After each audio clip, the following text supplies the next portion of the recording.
अक्सर लोग गुस्से में ऐसे शब्द बोल देते हैं या ऐसे निर्णय ले लेते हैं जिनका पछतावा उन्हें जीवन भर होता है।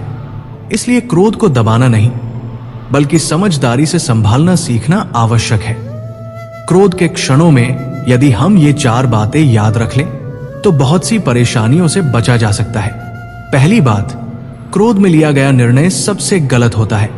जब मन क्रोध से भरा होता है तब हमारी सोच स्पष्ट नहीं रहती। उस समय हम समस्या का समाधान नहीं, बल्कि अपनी भड़ास निकालना चाहते हैं। ऐसे में लिया गया कोई भी निर्णय जल्दबाजी और भावनाओं पर आधारित होता है, जो अक्सर गलत साबित होता है। इसलिए गुस्से के क्षण में स्वयं से कहिए कि अभी निर्णय नहीं लेना है, कुछ समय का विराम लें, गहरी सांस लें और मन को शांत होने दें। जब क्रोध कम होगा तब आप उसी स्थिति को अधिक समझदारी से देख पाएंगे। दूसरी बात, शब्द वापस नहीं लिए जा सकते। क्रोध में बोले गए शब्द तीर की तरह होते हैं, जो एक बार निकल जाए तो वापस नहीं आते।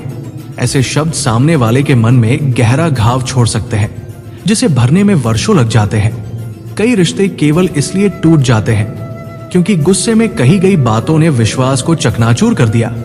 इसलिए जब क्रोध आए तो बोलने से पहले रुकें। यदि बोलना जरूरी भी हो तो शब्दों को नरम रखें, क्योंकि शांति से कही गई बात अधिक असर करती है। तीसरी बात, सामने वाला शत्रु नहीं, परिस्थिति है। अक्सर हम गुस्से में व्यक्ति को अपना दुश्मन समझ बैठते हैं, जबकि वास्तव में समस्या परिस्थिति होती है, न कि व्यक्ति। यदि आप ये समझ लें कि सामने वाला भी किसी तनाव, मजबूरी या अज्ञान में कुछ कह या कर रहा है, तो आपका क्रोध अपने आप कम होने लगेगा।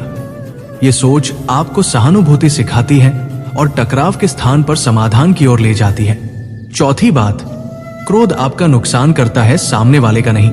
क्रोध से सबसे अधिक हानि उसी व्यक्ति को होती है जो क्रोधित है। ये मानसिक शांति छीन लेता है, स्वास्थ्य पर बुरा प्रभाव डालता है और जीवन में नकारात्मकता बढ़ाता है। सामने वाला व्यक्ति तो कुछ समय बाद भूल भी सकता है, लेकिन क्रोध का विष आपके भीतर ही रहता है। इसलिए स्वयं के भले के लिए क्रोध को छोड़ना सीखें। ध्यान, प्रार्थना या कुछ देर मौन रहना इसमें बहुत सहायक होता है। अंत में यही कहा जा सकता है कि क्रोध को जीतना ही सच्ची जीत है। इन 4 बातों को यदि आप क्रोध के समय याद रखें तो न केवल आपके रिश्ते सुरक्षित रहेंगे, बल्कि आपका जीवन भी अधिक शांत और संतुलित बनेगा। दोस्तों, आपको मेरे विचार अच्छे लगे हो तो कमेंट में यस जरूर लिखें। राधे राधे, धन्यवाद।